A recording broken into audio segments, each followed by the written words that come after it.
जितंजरान जितंजरान जितंजरान मुर्दाबाद मुर्दाबाद मुर्दाबाद मुर्दाबाद मुर्दाबाद। हमारी शिक्षा जिंदाबाद जिंदाबाद जिंदाबाद हमारा विद्यालय जिंदाबाद जिंदाबाद जिंदाबाद हमारी पढ़ाई जिंदाबाद जिंदाबाद जिंदाबाद। हमारी कि मेरा शुभ नाम अभय कुमार शर्मा है और मैं एक हास्य कलाकार हूं और इस श्री हनुमान प्रसाद पोद्दार अंध विद्यालय का पूर्व छात्र हूं और यहाँ मैंने ब्रेल क्लास से 12वीं क्लास तक की यानी पूरा ज़ीरो से जो कुछ भी यहाँ का है पूरी पढ़ाई मैंने यहाँ से की है।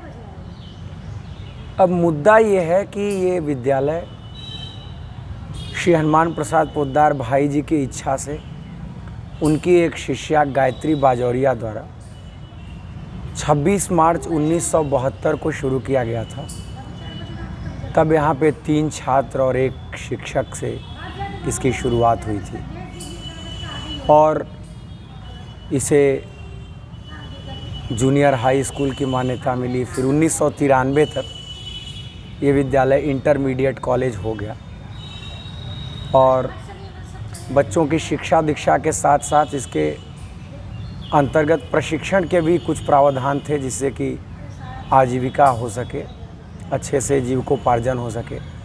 हस्तकला हो गया, कुर्सी बुनाई, डोरमेट जिस पावदान बोलते हैं, अगरबत्ती, मोमबत्ती, चाक लिखने वाला, तमाम प्रकार के मंजन, वॉशिंग पाउडर और उसके बाद फिर टंकर टाइपिंग और जैसे जैसे संगीत की शिक्षा मूल रूप से। फिर ये विद्यालय बहुत अच्छे से प्रगति के पथ पर चला और कंप्यूटर तक का प्रशिक्षण यहाँ पे शुरू हो गया। लेकिन 2006-07 के आसपास से उस वक्त जब से इस ट्रस्ट के सर्वे सर्वा किशन जालान जब से उनका वर्चस्व बढ़ने लगा तब से विघ्न उत्पन्न होने लगे। मैंने यहाँ तक जो पढ़ाई की है 2006-07 तक बहुत ही कड़ी व्यवस्था थी और विद्यालय काफ़ी ऊपर पहुँच चुका था, काफ़ी ऊंचाइयाँ छू चुका था। लेकिन स्टाफ जो हैं उनके पीएफ का मामला हुआ तो इससे शिक्षक थोड़ा सा उनका हौसला पस्त हुआ। स्कूल ने ट्रस्ट ने तर्क दिया कि दातव्य संस्था में भविष्य निधि का कोई प्रावधान नहीं है। फिर शिक्षकों ने अपनी लड़ाई लड़ी और फिर अव्यवस्थाएं काफ़ी शुरू हो गई। 26 नवंबर 2008 को इलाज के अभाव में रोहित सिंह नाम के एक छात्र की बड़ी दुखद मृत्यु भी हुई। लड़कों ने कहा, इसका विरोध किया तो उनका एक ही शब्द होता था, एक ही जवाब होता था कि हम विद्यालय बंद कर देंगे, आप क्या कर लोगे। फिर इसी तरीके से लगातार शिकायतें जाती रही। 2011 में राष्ट्रपति राज्यपाल महोदय सबको एक फैक्स लिखा गया। 2012 में सड़कों पर आंदोलन हुआ। 2013 में भी काफ़ी सारी चीज़ें हुई। तो लगातार इस तरह के शिकायती पत्र जाते रहे हैं शासन प्रशासन को और इस ट्रस्ट की गतिविधियां छात्र विरोधी और विद्यालय के विरोध में रही हैं। इन्होंने छात्रावासों को गोदाम बनाना शुरू किया, उसमें कपड़ा रखना प्रारंभ किया। एक छोटा सा तो मैदान है, उसमें भी साइकिल जमा करना शुरू कर दिया। छात्रों का पढ़ने का समय जब होता है, उनकी कक्षाएं संचालित होती थी, उसमें डीजे वगैरह बजाना।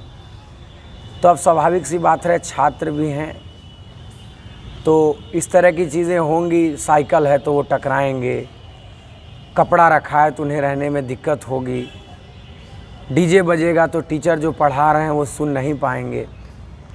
तो छात्रों ने भी इसका विरोध किया कि इस तरह की गतिविधियां यहाँ पर नहीं होनी चाहिए। तो ट्रस्ट ने एक इसके बदले ये कहा कि छात्र उदंड हो रहे हैं, जिसके कारण दानदाता विमुख हो रहे हैं, उनको इनकी उदंडता का पता चल रहा है। तो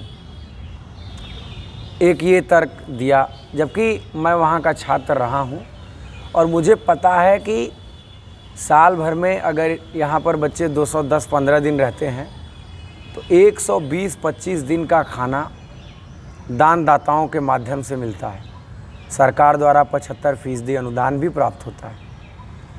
तो ये विषय रहा। उसके बाद इन्होंने एक दिक्कत ये की कि जो फाइलें होती हैं सामाजिक न्याय एवं अधिकारिता मंत्रालय को भेजी जाती है, जिससे कि अनुदान मिलता है, इस फाइल में इन्होंने पता नहीं क्या गड़बड़ियाँ की कि इनका अनुदान ये जितना भेजते हैं उतना स्वीकृत नहीं होता है, और इस तरह का पेच फंसा दिया इन्होंने। और उसके बाद कहा कि सरकार से हमें ग्रांट नहीं मिल रहा है, दानदाताओं से हमें सहयोग नहीं मिल रहा है और इसलिए हम विद्यालय चलाने में अक्षम हैं। तो 2020 में जब कोरोना काल आया तो इन्होंने प्रबंध समिति की बैठक बुलाई और ये निर्णय ले लिया कि 9वीं से 12वीं तक की कक्षा का संचालन नहीं किया जाएगा। अब जो माध्यमिक शिक्षा बोर्ड है उसको 1 वर्ष पहले ऐसी सूचना देनी होती है, इन्होंने कोई सूचना नहीं दी थी और इस तरह का फरमान सुना दिया, जिससे छात्रों के बीच भी काफ़ी निराशा हुई। और इस पर जिला प्रशासन ने, दिव्यांग जन सशक्तिकरण विभाग ने इनको ये तक नहीं लिखा कि आप इस तरह का जो निर्णय ले रहे हैं कक्षाओं के संचालन को अवरुद्ध करने का, इससे विकलांगों का हित प्रभावित होगा और इसलिए हमारा आग्रह है कि आप ये विद्यालय संचालित कराएं और हमारा विभाग और जिला प्रशासन आपको अनुदान दिलाने की कोशिश करेगा। इस तरह की कोई कोशिश जिला प्रशासन की तरफ से भी नहीं हुई। आनन फानन में दोनों ने मिलकर के कुछ बच्चों का प्रवेश कराने की कोशिश की यत्र तत्र, वो कराया भी गया, कुछ बच्चों का नहीं हुआ, कुछ बच्चों ने अपने से कराया और कुछ बच्चों का इन्होंने भी कराया। तो हम लोग उसके बाद लगातार 1 वर्ष से इस मांग को लेकर के ज्ञापन लिख रहे थे कि इस विद्यालय का आकार छोटा किया गया है और इसे बंद करने की साजिश चल रही है। क्योंकि आप देखिए अभी 8वीं कक्षा तक चला रहे हैं, 6वीं क्लास तक ये प्रवेश ले रहे हैं। अभी तक अगस्त महीना आधा बीत गया, 2 प्रवेश हुए हैं। दूसरी कक्षा तीसरी कक्षा तक महज 1 और 2 बच्चे हैं। आप बताइए कि इन सब स्थिति में 70-80 बच्चे रह गए हैं 200 बच्चों के स्ट्रेंथ यहाँ 250 की थी, एक समय 256-60 बच्चे थे, आज 80-90 बच्चे रह गए हैं। तो ये आकार छोटा करना और इसके साथ साथ ये सब गतिविधियां बंद करने की साजिश नहीं है तो और क्या है। इसके साथ साथ इन्होंने ये तक अखबारों के माध्यम से कहा कि अगर बच्चे और आंदोलन करेंगे तो हम 8वीं कक्षा तक भी बंद कर देंगे।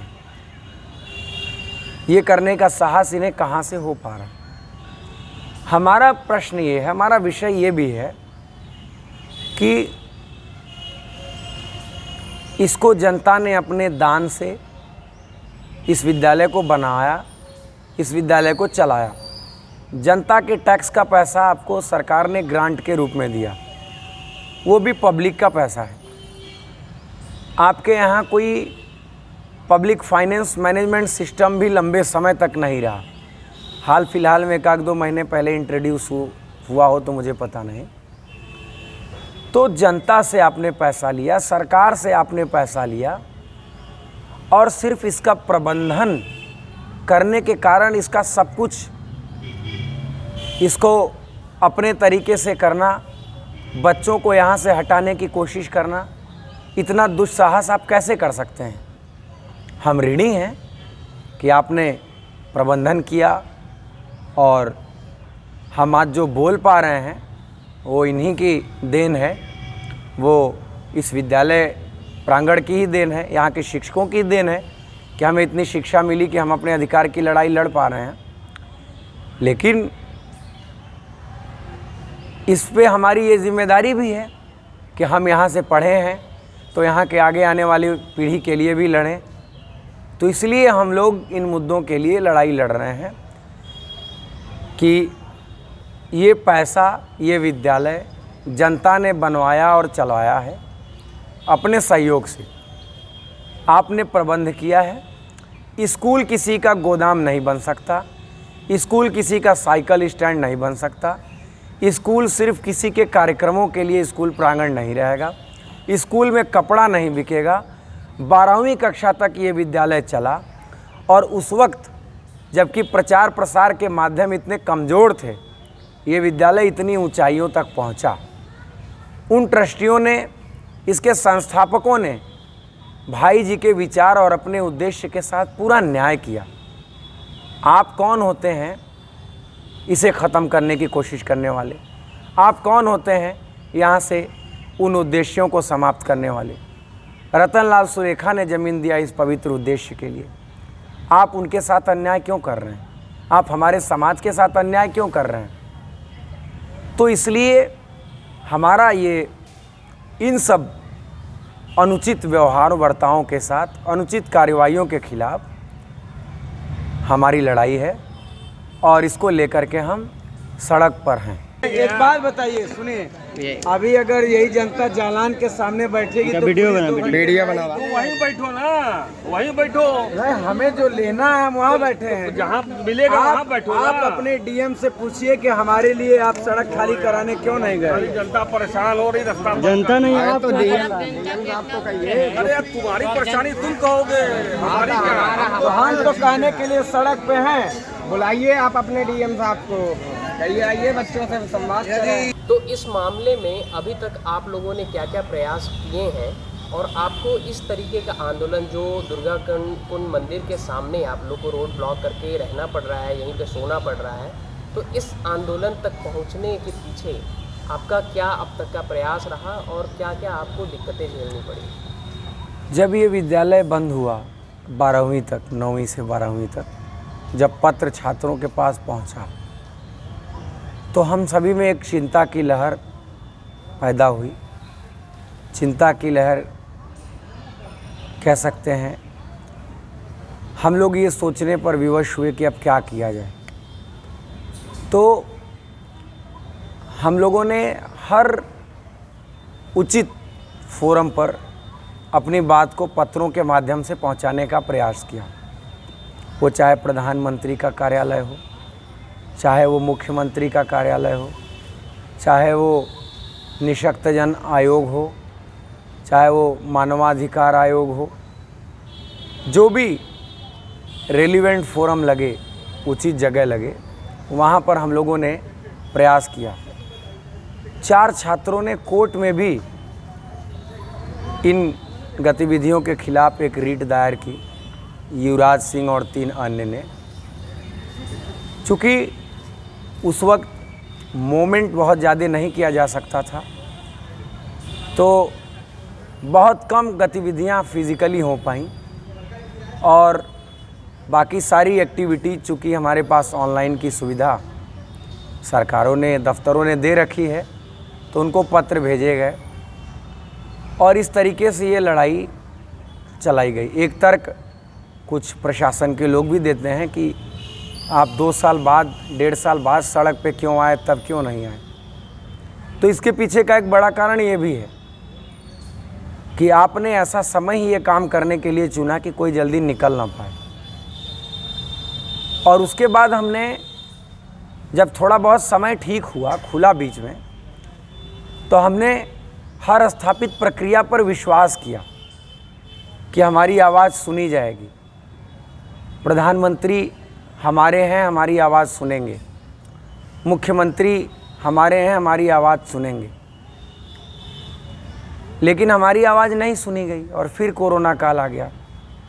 उसके बाद कोरोना काल आने के बाद फिर हमारी चिंताएं और बढ़ी। एक शैक्षणिक सत्र और हमारे सामने आ गया। तो हम लोगों को लगा कि वास्तव में अगर अब लड़ाई नहीं लड़ी गई तो ये हाथ से निकल जाएगा और यहाँ पर व्यापारिक हित सत्ता हुआ दिखेगा और ये लोग अपने मकसद में कामयाब हो जाएंगे। तो 1 वर्ष तक हमने ज्ञापन सौंपा। उसके बाद हम लोग बनारस में इकट्ठा हुए और पुराना विश्वनाथ मंदिर, नया विश्वनाथ मंदिर, BHU गेट, दुर्गा कुंड, गदौलिया, 80 घाट, दशाश्वमेध घाट, तमाम महत्वपूर्ण जगहों पर हमने शांतिपूर्ण तरीके से, इसको प्रदर्शन भी कह सकते हैं और जन जागरण भी कह सकते हैं, हमने किया। हमने नए विश्वनाथ मंदिर से पुराने विश्वनाथ मंदिर तक की एक यात्रा भी निकाली। उसके दौरान हमने लोगों को अपना एक जनता के नाम पत्र भी दिया समस्याओं पर, ये काम भी किया। उसके बाद हम लोगों ने प्रशासन को पत्र लिखा कि अब अगर आप नहीं सुनते हैं तो हम 48 घंटे में अपना प्रदर्शन सड़क पे लाने पर बाध्य होंगे, क्योंकि इतने से आपने कुछ सुनवाई नहीं की। कचहरी में भी हम लोग गए, वहाँ पर भी हमने प्रदर्शन किया और यहाँ आने के बाद भी हमने ADM सिटी, जिला अधिकारी, कमिश्नर, दिव्यांग जन सशक्तिकरण अधिकारी, सभी को अवगत कराया अपने विषय से, मौखिक रूप से भी और लिखित रूप से भी। तो हमने 48 घंटे का अल्टीमेटम दिया, लेकिन हम 4 दिन का समय इनको दिए। उसके बाद हम रैदास गेट पर जो प्रतीक्षालय है वहाँ पर शांतिपूर्ण तरीके से बैठे। हम शाम को शांतिपूर्ण तरीके से यहाँ अपने विद्यालय के कॉर्नर के पास आकर के किनारे खड़े होकर के प्रदर्शन करते थे। इसी क्रम में हम लोग एक दिन आए थे, हमारे एक साथी थे कुलदीप, वो हमें टॉयलेट कराने ले गए। मैं हट गया तो पुलिस आकर के लड़कों से बातचीत करने लगी। फिर जैसे ही हमें लेकर के वो वापस पहुँचे हमारे साथियों के पास, पुलिस ने उनको ज़ोर से पकड़ लिया। आप कौन होते हो, यहाँ देखते हो तो आने वाले, क्यों इसको तुम टॉयलेट कराने ले गए, तुम्हारा क्या ज़रूरत, तुम्हारी क्या आवश्यकता है, यहाँ पे अंधों को टॉयलेट क्यों करा रहे हो, इनको ले करके क्यों आ रहे हो, क्यों हाथ पकड़ रहे हो, राजनीति कर रहे हो। ये कह कर के हमारे बीच में से घसीटते, जलील करते, मारते पीटते उनको वो लोग थाने ले गए। और उसके बाद हमने लाइन लगा लिया सड़क पे, एक दूसरे का हाथ पकड़ के खड़े हो गए और हम लोगों ने नारेबाजी की, प्रदर्शन किया। हमने कहा कि भाई आप जैसे ले गए वैसे वापस लाओ। वो 3 घंटे तक उन्होंने उनको रखा। उसके बाद फ़ोन करके कहवा रहे हैं कि हमने छोड़ दिया, ये जा नहीं रहे। हमने कहा कि आप खींच के ले गए तो आप वापस लेके आइए, यहाँ पे ताकत से ले जा सकते हैं तो पहुँचा दीजिए।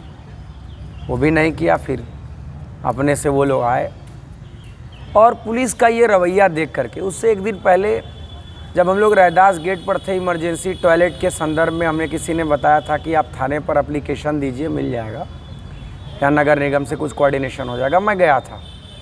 हमारे साथ सहयोग की दृष्टि से हमारे 3-4 छात्र गए थे, जिनका कोई राजनीतिक लेना देना भी नहीं था। वहाँ पर SP सिटी विकास त्रिपाठी जी मिले और उन्होंने उनको बेवजह हड़काया, उनका नाम नंबर नोट किया, फ़ोटो खींचा। कुल मिलाकर के ये लोग ये चाहते थे कि इनके तक कोई हाथ न बढ़े मदद का, कोई इनका सहयोग न करे, ये यूं ही भटकते रहें। तो पुलिस का ये रवैया देख करके और प्रशासन का हमारे विषय को गंभीरता से न लेना, असंवेदनशील रहना, इन कारणों ने हमें बाध्य किया कि अब हम अपने आंदोलन को तेज करें और सड़क पर बैठें। तो हम उसी तात्कालिक कारण के बाद सड़क पर ही अनिश्चितकालीन धरने पर हम लोग बैठ गए। ये अब तक की प्रक्रिया है। वो सात समंदर लांघ गए, वो गढ़ लंका में कूद गए, वो सात समंदर लांघ गए, वो गढ़ लंका में कूद गए। लंका तो जय हो, लंका को जलाना क्या कहना रावण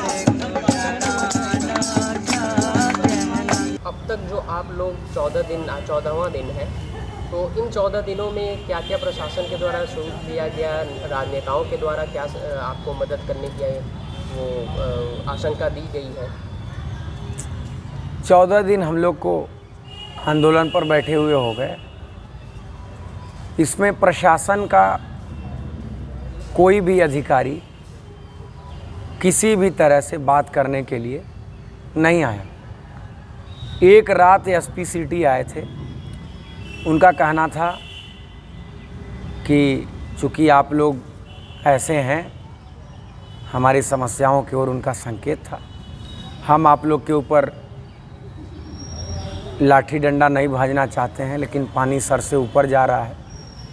हम ये बताने आए हैं कि आप लोग यहाँ से जल्द हट जाएं, चले जाएं, वरना ठीक नहीं होगा। ये उनका कहना था। इतना कह के हमने अपनी बात कहनी चाहिए, वो नहीं सुने, वो चले गए। और उसके बाद कोई भी प्रशासन का अधिकारी 14 दिन नहीं आया। और इसमें भी हमारा ये कहना है कि हमारी समस्या थी, आपके द्वारा तात्कालिक रूप से दिक्कत उत्पन्न की गई थी और भी परेशानियां की गई, हम सड़क पर बैठे। हमारा पब्लिक को परेशान करने का कोई इरादा नहीं था, लेकिन हमारे पास विकल्प भी क्या हैं? दुर्गाकुंड से निकलने के 8 रास्ते हैं। हमारे पास जीवन को स्वाभिमान और सम्मान के साथ जीने का केवल एक ही रास्ता है, वो है शिक्षा। वरना अगर शिक्षा नहीं तो फिर भिक्षा। वहाँ हमारे सम्मान को, स्वाभिमान को ठेस पहुँचेगा, हमारा समाज बढ़ नहीं पाएगा। तो हम शिक्षा के लिए हैं। और हमें खुद इस बात का बड़ा अफसोस है कि हमारे वजह से जनता को दिक्कत हो रही है। लेकिन शासन प्रशासन की ये जिम्मेदारी भी बनती है। एक तो हमें दिक्कत हो रही है ये भी, और दूसरी कि हमारी दिक्कत की वजह से जो गतिविधि हुई है उससे जनता को भी दिक्कत हो रही है। तो अगर इनको दृष्टिबाधितों की, विकलांगों की चिंता नहीं भी है मान लीजिए, तो आपको जनता की समस्याओं की तो चिंता है। 14 दिन में आपको एक बार तो पहल करना चाहिए था कि बच्चों, पब्लिक को भी तकलीफ़ हो रही है, आप हट जाइए, हम इस तरह से काम करेंगे, ये हम बता रहे हैं, इनसे बात करेंगे। आप कुछ कहने ही नहीं आ रहे हैं। मानो आप इतने निरंकुश हो चुके हैं कि आपको जनता से भी भय नहीं है और विकलांगों से तो नहीं ही है। किसी तरह की आपको कोई समस्या नहीं हो रही है इन चीज़ों से। ये एक बड़ा दुखद विषय है। दृष्टिबाधित बच्चे सड़क पर, धूप, बरसात, हवा, गाड़ियों की आवाजाही।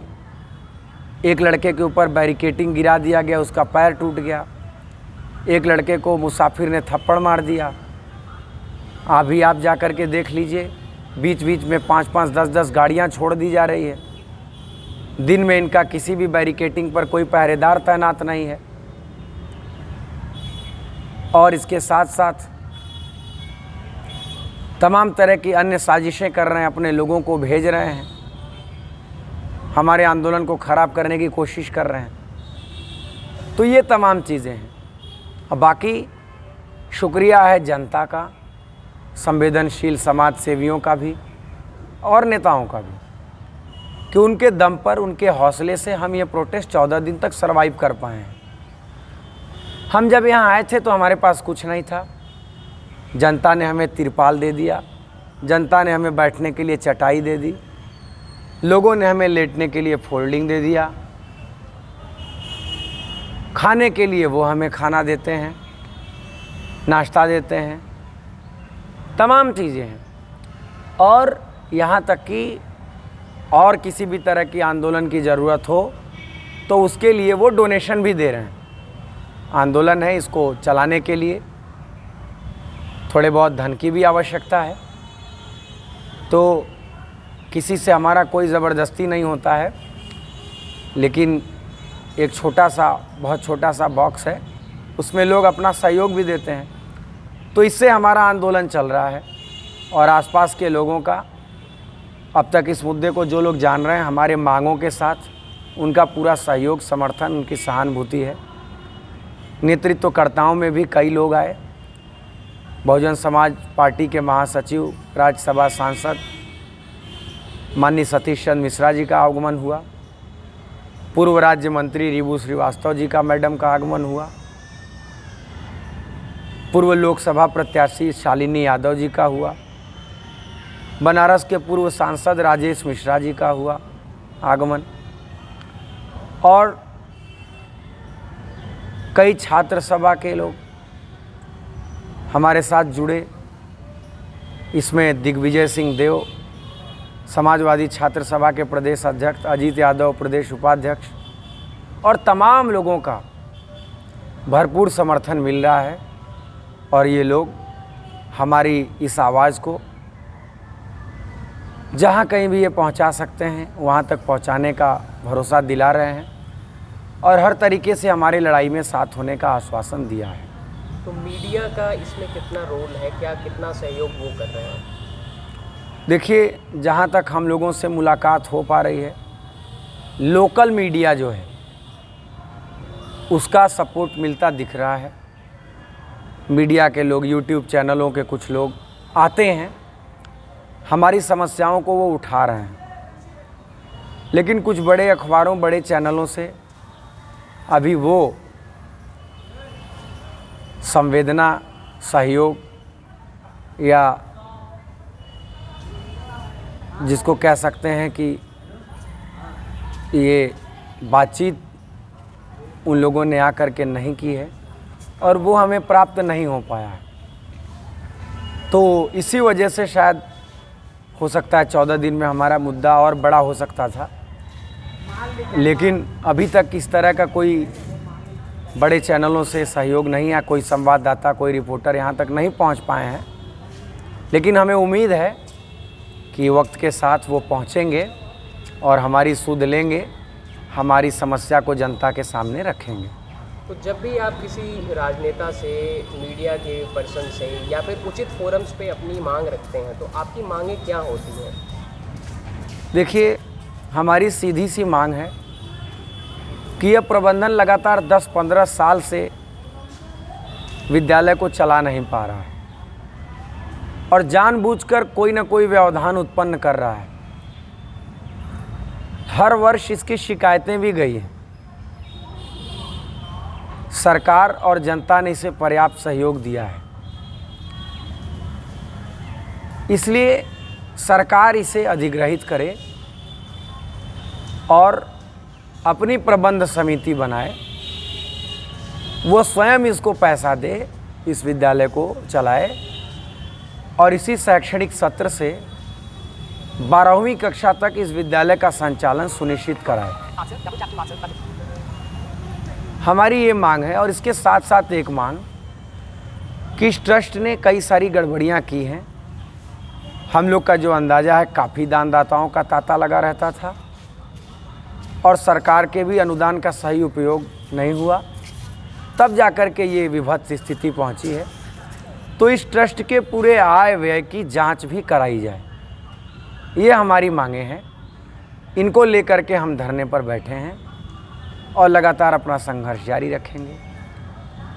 मान लीजिए कि किशन जानान जी और ट्रस्ट के अन्य लोग या फिर सरकार के लोग आपसे आकर के कहते हैं कि हम इससे दोगुना बड़ा स्कूल कहीं बाईपास पे या ऐसे जगह पे खुलवा देते हैं जहाँ पे सारी सुविधाएं हो, प्लेग्राउंड हो, हर चीज़ हो, तो क्या आप वो मान लेंगे और आप इस विद्यालय को छोड़ करके चले जाएंगे वहाँ पर?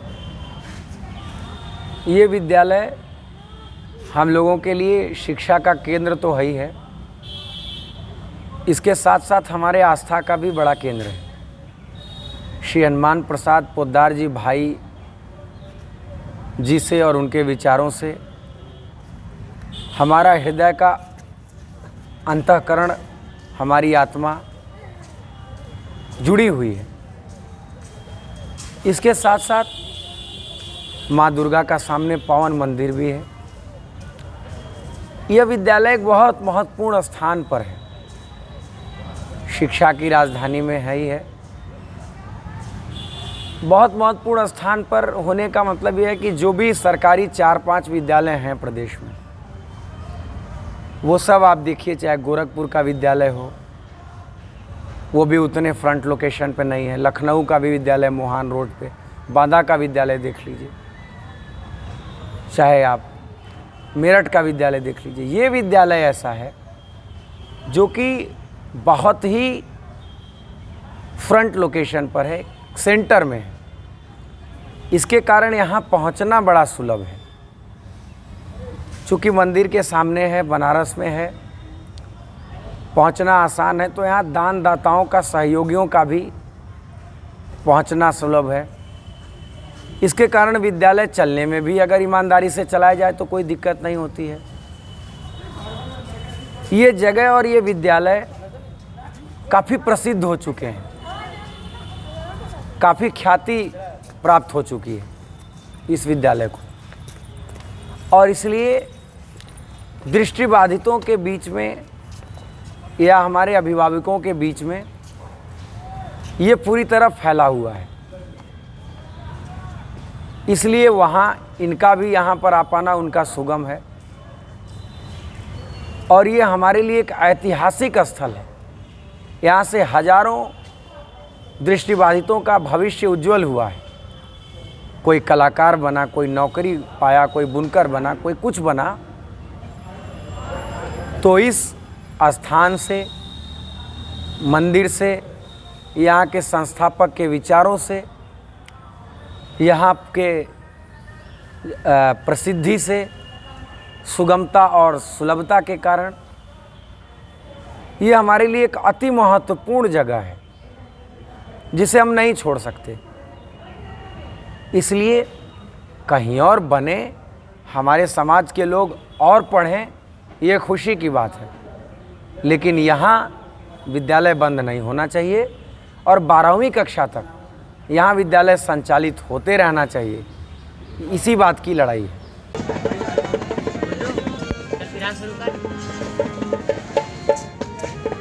बाकी शासन, प्रशासन या बड़ी मीडिया, सबका सहयोग अपेक्षित है। किसका कितना मिले न मिले, लेकिन हम अपनी बात को जनता तक पहुंचाना चाहते हैं, और इसमें ऑडियंस फोरम ने हमारा सहयोग किया और हमें अपने मुद्दे को रखने का मौका दिया। इसके लिए हम धन्यवाद देते हैं। बहुत बहुत शुक्रिया।